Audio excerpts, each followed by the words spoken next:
Welcome to exam contents. कैसे हो भाइयों? मैं हूं अर्जुन और आज है 14 फरवरी और आज मैं एक बार फिर से आपके लिए लेकर आया हूं देश दुनिया से जुड़ी ताज़ा खबरें। और मैं आपको अपनी हर वीडियो में यह भी बताऊंगा कि एग्ज़ाम में क्वेश्चन कहां से बनता है।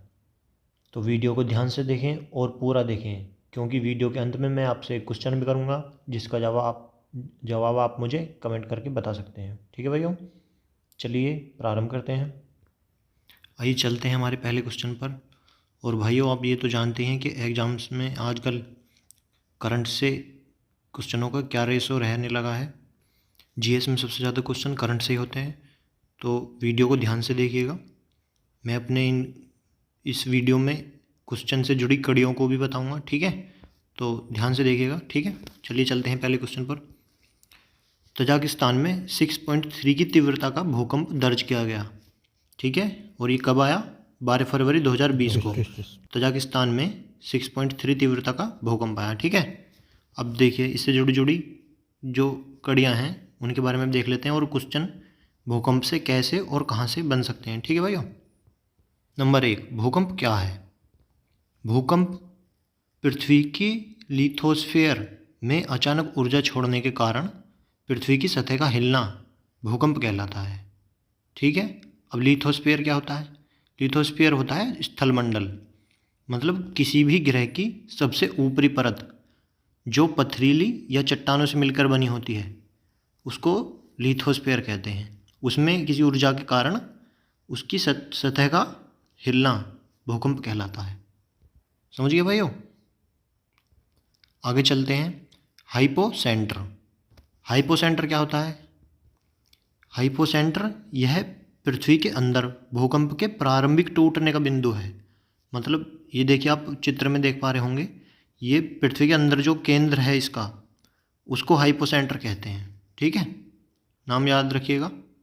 ये नाम से क्वेश्चन बन जाता है कि हाइपोसेंटर किससे संबंधित है और ये क्या है। और एक क्वेश्चन जो कि मेनली पूछा ही जाता है कि भूकंप को किस पैमाने पर नापा जाता है, और वो है रिएक्टर स्केल पर, ठीक है? और रिएक्टर स्केल पर हर बढ़ता क्रम अपने पिछले क्रम से 10 गुनी ताकत रखता है, ठीक है भाइयों? आइए अगले के बारे में देख लेते हैं। ऊपरी केंद्र, ईपी सेंटर, ठीक है? ये हो गया हाइपोसेंटर, भूकंप क्या हो गया, ठीक है? ऊपरी केंद्र के बारे में बताता हूँ। ये जो हुआ था ना हाइपोसेंटर, जो पृथ्वी के अंदर हुआ था केंद्र में, मतलब जिसका केंद्र था भूकंप का अंदर, ये इसके ठीक ऊपर जमीन या सतह पर स्थित बिंदु को उपकेंद्र कहा जाता है। मतलब इसके ठीक ऊपर जो सतह होगी पृथ्वी की, उस पर जो उसका केंद्र होगा उसको ऊपरी केंद्र कहते हैं या ईपी सेंटर, ठीक है? आइए भूकंप के प्रकार देख लेते हैं। भूकंप के कितने प्रकार हैं, ऐसे भी क्वेश्चन बन जाता है। आइए कौन कौन से हैं ये भी जान लेते हैं। पहला है फॉल्ट जोन। फॉल्ट जोन देख लेते हैं क्या होता है। फॉल्ट जोन्स मतलब फॉल्ट के कारण जब चट्टानें विपरीत दिशाओं में आगे बढ़ने लगती हैं, वह फॉल्ट जोन से आया भूकंप होता है, ठीक है? ये भूकंप के पहले प्रकार में से है। दूसरे नंबर का देख लेते हैं टेक्टोनिक भूकंप। टेक्टोनिक भूकंप एक आम प्रकार का भूकंप है। यह जब आता है जब कोई बड़ी प्लेट और पतली प्लेट एक दूसरे से टकरा जाती हैं, ठीक है? तब जो उत्पन्न भूकंप होता है वो टेक्टोनिक भूकंप होता है, और ये भूकंप के प्रकारों का दूसरा प्रकार है, ठीक है? नंबर 3 पर ज्वालामुखी भूकंप। ज्वालामुखी जो सक्रिय ज्वालामुखी होते हैं उनमें हुए विस्फोटों के कारण आए भूकंप को ज्वालामुखी भूकंप कहते हैं, और यह पृथ्वी की सतह के नीचे मैग्मा की निकासी के कारण होता है। ऐसा ज्वालामुखी से जो भूकंप आता है वो पृथ्वी की सतह के नीचे मैग्मा की निकासी के कारण होता है। अगला देख लेते हैं मानव प्रेरित भूकंप, ठीक है? ये लास्ट प्रकार है भूकंप का, और देख लेते हैं ये किस कारण आता है। नंबर 1, गहन खनन गतिविधि। मतलब खनन अर्थात मतलब खुदाई करना किसी चीज़ की प्राप्ति के लिए, जैसे कोयला हुआ, इनको निकालना खनन करके, तो उसकी वजह से वहाँ पे जगह खाली हो जाती है और भूकंप आने का खतरा बढ़ जाता है, ठीक है भाइयों? नंबर 2 देख लेते हैं मानव प्रेरित भूकंप में क्या आता है। वो है रासायनिक, ठीक है, रासायनिक कारणों से भूकंप आता है। और नंबर 3, परमाणु उपकरणों के विस्फोट के कारण भी भूकंप उत्पन्न होता है। ठीक है, परमाणु जैसे परमाणु बम, उसके कारण भी भूकंप आ सकता है। आ सकता है नहीं, आता है। ठीक है भाइयों, आगे चलते हैं। आइए देखते हैं अगला क्वेश्चन। ये हमारे इसरो से संबंधित क्वेश्चन है, भारतीय अंतरिक्ष अनुसंधान संगठन है जो। तो देखते हैं क्या है। भारतीय अंतरिक्ष अनुसंधान संगठन इसरो ने अपने मानव अंतरिक्ष कार्यक्रम के लिए प्रौद्योगिकी के निर्माण के लिए स्टार्टअप और स्थानीय उद्योग के साथ काम करने की योजना बनाई है। ठीक है, मैं आपको बताता हूँ ये क्या है। ये ऐसे अंतरिक्ष यान का निर्माण कर रहे हैं जो मानव को पृथ्वी की कक्षा से बाहर ले जाए, मतलब अंतरिक्ष में ले जाए। ठीक है, और सफलतापूर्वक वो वापस भी आ जाए। ठीक है, उसके निर्माण के लिए स्टार्टअप और स्थानीय उद्योगों के साथ काम करने की योजना बनाई है इसरो ने। और इसरो की क्या है, मतलब फुल फॉर्म भारतीय अंतरिक्ष अनुसंधान संगठन। ठीक है, आगे चलते हैं और देखिए अगला क्वेश्चन भी इसरो से ही है। आइए देखते हैं क्या है। इसरो मैप माई इंडिया करेंगे गूगल मैप के साथ प्रतिस्पर्धा। ठीक है, देखते हैं क्या है। भारतीय अंतरिक्ष अनुसंधान संगठन इसरो और नेविगेशन प्रौद्योगिकी समाधान प्रदाता मैप माई इंडिया ने भारत की सबसे अच्छी और पूरी तरह से स्वदेशी मानचित्र पोर्टल और भूस्थानिक सेवाओं की पेशकश करने के लिए एक साथ साझेदारी करने की घोषणा की है। ठीक है, मैं आपको बताता हूँ ये क्या है इन्होंने। एक तो ये भारतीय अंतरिक्ष अनुसंधान संगठन इसरो ने, ठीक है, और नेविगेशन प्रौद्योगिकी समाधान प्रदाता जो मैप माई इंडिया है उसने, दोनों ने साथ मिलके अपनी जो भारत की सबसे अच्छी और पूरी तरह से स्वदेशी मानचित्र पोर्टल, मतलब मैप, एक तरीके से जैसे गूगल मैप होता है ऐसे ही अपना पर्सनल मानचित्र पोर्टल और भूस्थानिक सेवाओं की पेशकश, मतलब इन दोनों चीज़ों को दिखाया जाएगा, मानचित्र और भूस्थानिक सेवाओं की पेशकश करने के लिए एक साथ साझेदारी करने की घोषणा की है। और इसीलिए ये क्वेश्चन बनाया कि इसरो और मैप माई इंडिया करेंगे गूगल मैप के साथ प्रतिस्पर्धा। ठीक है, तो देखिए क्वेश्चन कैसे बन सकता है यहाँ से कि किस किस ने मिलके गूगल मैप्स के साथ प्रतिस्पर्धा की है। ठीक है, ऐसे क्वेश्चन बन सकता है आपके एग्जाम में। आगे चलते हैं और देखिए अगला क्वेश्चन है चीन से, अंतर्राष्ट्रीय करंट से है। आइए देखते हैं क्या है। चीन ने मंगल का चक्कर लगा रहे अपने अंतरिक्ष यान से वीडियो फुटेज जारी की है। ठीक है, अब देखते हैं क्या है।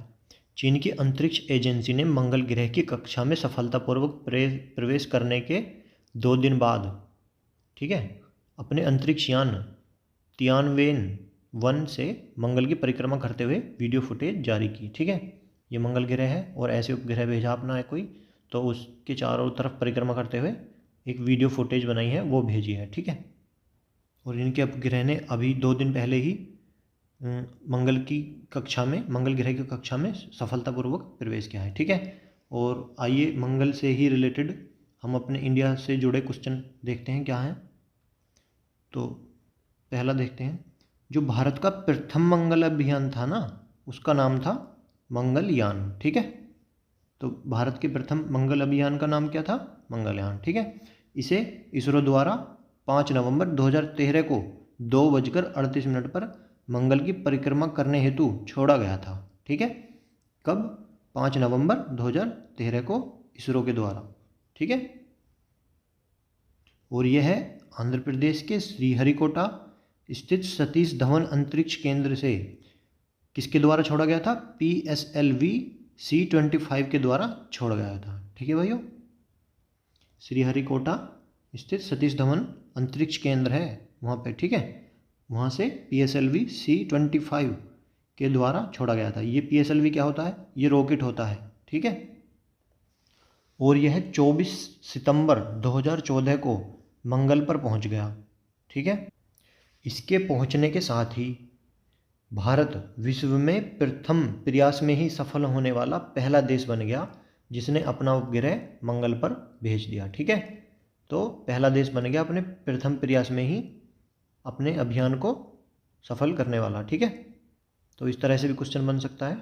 ठीक है, और यह पूरे विश्व में मंगल पर भेजा गया सबसे सस्ता मिशन है। ठीक है, ये भी आपका एक क्वेश्चन बन सकता है। ठीक है, और एक चीज़ और है, ये हमारा देश ने जो मंगलयान को मंगल ग्रह की वहाँ पे भेजा, मतलब कक्षा में, तो ये रूस, नासा और यूरोपीय अंतरिक्ष एजेंसियों के बाद दुनिया का चौथा ऐसा देश बना है जिसने अपना उपग्रह मंगल की कक्षा में भेजा। ठीक है, तो अगर ये पूछा जाए कि सबसे सस्ता, मतलब सबसे सस्ता मिशन किसने भेजा, तो वो इंडिया। ठीक है, और प्रथम बार में ही सफल होने वाला मिशन किसने किया, वो भी इंडिया। ठीक है, और वैसे चौथे स्थान पर है। ठीक है, प्रयासों में।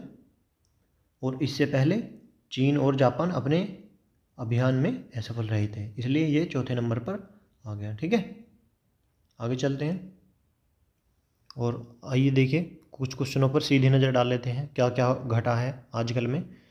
तो पहला है Brahmaputra valley fertilizers corporation limited BVFCL कहाँ पर स्थित है, तो इसका उत्तर है असम। ठीक है, नंबर 2 देख लेते हैं। भारतीय नौसेना ने नौसेना इलेक्ट्रॉनिक सिस्टम के अंडर वाटर डोमेन में अनुसंधान के लिए किस संस्था के साथ भागीदारी की है। ठीक है, तो इसका उत्तर है IIT दिल्ली। ठीक है, अगला क्वेश्चन देख लेते हैं। किसी भारतीय बैंक ने अपनी ई डीलर योजना के तहत इंडियन ऑयल कॉरपोरेशन के साथ समझौता किया है। ठीक है, तो इसका उत्तर है पंजाब नेशनल बैंक। तो इसको ध्यान रखिएगा, ये समझौतों से क्वेश्चन आ जाता है। ठीक है, अगला देखते हैं। RBI किस अधिनियम के प्रावधानों के तहत बैंकों से निकासी को प्रतिबंधित करता है। ठीक है, तो इसका उत्तर है बैंकिंग विनियमन अधिनियम। ठीक है, बैंकिंग विनियमन अधिनियम। ठीक है, आगे चलते हैं। अगला क्वेश्चन है 13 फरवरी विश्व रेडियो दिवस। ठीक है, तो 13 फरवरी को विश्व रेडियो दिवस मनाया गया। ठीक है, मतलब कल। इसका उद्देश्य देख लेते हैं। उद्देश्य से क्वेश्चन आ सकता है कि अभी जो विश्व रेडियो दिवस मनाया गया 13 फरवरी को, उसका उद्देश्य क्या था। तो इसका उद्देश्य क्या है, इसका उद्देश्य मनोरंजन, सूचना तथा संचार माध्यम के रूप में रेडियो के महत्व को रेखांकित करना है। ठीक है, अब ध्यान रखिएगा क्या है। आइए इससे जुड़ी कुछ कड़ियाँ देख लेते हैं। यूनेस्को ने 2011 में 36वीं महासभा में 13 फरवरी को विश्व रेडियो दिवस के रूप में मनाए जाने की घोषणा की थी। ठीक है, यूनेस्को जानते हैं, यूनेस्को जो विश्व विरासत घोषित करता है वो यूनेस्को। ठीक है, तो और आगे देखते हैं। पहली बार विश्व रेडियो दिवस को 2012 में मनाया गया था। ठीक है, और 2011 में 36वीं महासभा में यूनेस्को ने 13 फरवरी को विश्व रेडियो दिवस के रूप में मनाए जाने की घोषणा की थी, लेकिन मनाया कब गया, 2012 में। ठीक है, आगे चलते हैं। और अगला क्वेश्चन है आपका 7वें वेतन आयोग से, 7th पे कमीशन से। ठीक है, आइए देख लेते हैं क्या है और यहाँ से कैसे क्वेश्चन बन सकता है एग्जाम के लिए। तो 7वां वेतन आयोग पारिवारिक पेंशन सीमा में वृद्धि की गई। ठीक है, पारिवारिक पेंशन सीमा में वृद्धि की गई। देख लेते हैं क्या हुआ है। क्रमिक लोक शिकायत और पेंशन राज्य मंत्री डॉक्टर जितेंद्र सिंह ने 12 फरवरी 2021 को कहा कि पारिवारिक पेंशन के लिए ऊपरी सीमा को 45,000 रुपये से बढ़ाकर 1,25,000 रुपये प्रति माह कर दिया। और आइए 7वें वेतन आयोग से जुड़ी कुछ कड़ियों पर नज़र डाल लेते हैं। पहला वेतन आयोग वर्ष 1947 में स्थापित किया गया। जो पहला वेतन आयोग है, जैसे अब 7वां है तो 1 2 3 ऐसे, तो पहला वेतन आयोग वर्ष 1947 में स्थापित किया गया था। ठीक है, इसका मुख्यालय दिल्ली में है। किसका, ये आयोग जो है वेतन आयोग, इसका मुख्यालय दिल्ली में है। ठीक है, और 7वें वेतन आयोग की स्थापना सितंबर 2013 में की गई थी। ठीक है, जो 7वां वेतन आयोग जो अब चल रहा है करंट में, उसकी स्थापना 2013 में सितंबर में। ठीक है, आगे चलते हैं और देखिए कुछ क्वेश्चन पर सीधे नज़र डाल लेते हैं क्या क्या है, क्या क्या हुआ आजकल में। ठीक है, तो नंबर 1 पर टोक्यो 2020 ओलंपिक प्रमुख योशिरी मोरी ने 12 फरवरी 2021 को इस्तीफा दे दिया। ठीक है, ये ओलंपिक प्रमुख हैं 2020 के। ठीक है, टोक्यो 2020 ओलंपिक प्रमुख योशिरी मोरी ने 12 फरवरी 2021 को इस्तीफा दे दिया। ठीक है, ये हैं योशिरी मोरी। ठीक है, देख लीजिए और आगे चलते हैं।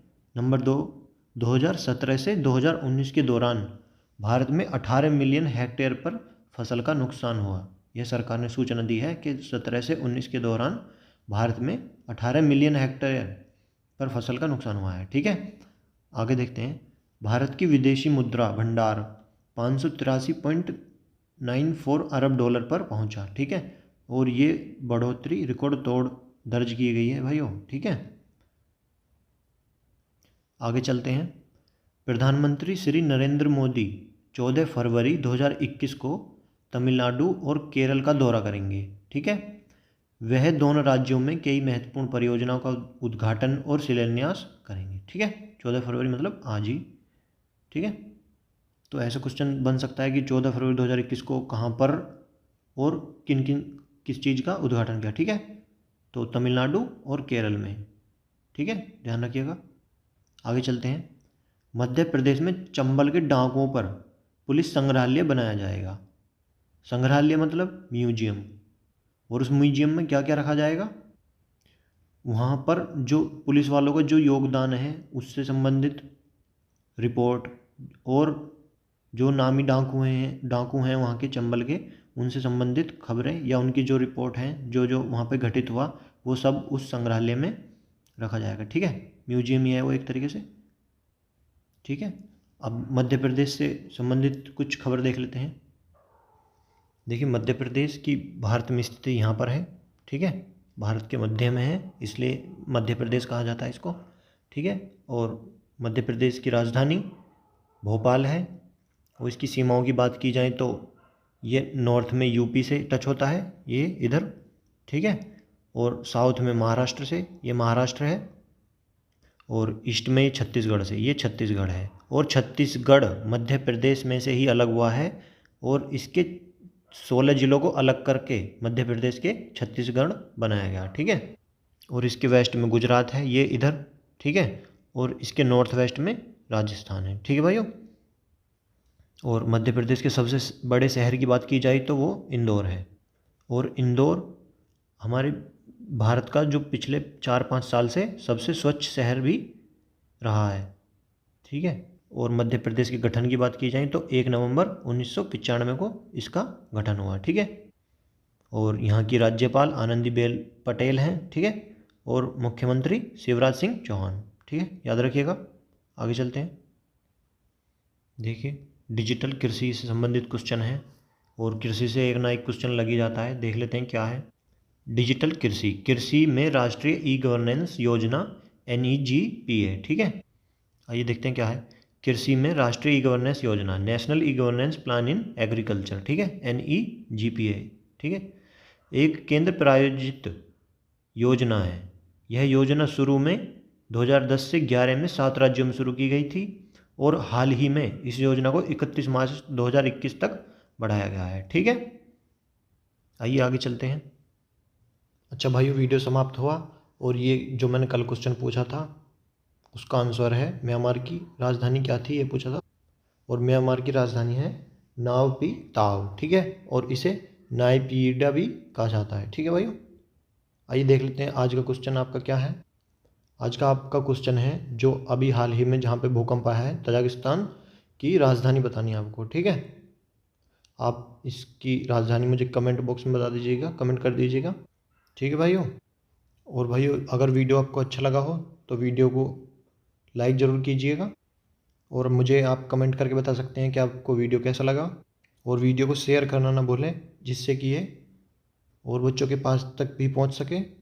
और अभी तक आपने यदि मेरे चैनल को सब्सक्राइब नहीं किया है तो प्लीज़ एग्ज़ाम कंटेंट्स को सब्सक्राइब कीजिए, और जैसे ही आप सब्सक्राइब करेंगे तो साइड में एक बेल आइकन बनाएगा, जिस पर क्लिक करने से आपको मेरी वीडियो डेली मॉर्निंग में ही मिलती रहेंगी। ठीक है, और यदि मैं आपके लिए और भी अच्छे अच्छे कंटेंट्स लाऊं, इसके लिए आप वीडियो को ज़्यादा से ज़्यादा शेयर कीजिए। ठीक है भाइयों, फिर मिलते हैं नेक्स्ट मॉर्निंग में। Thanks for watching.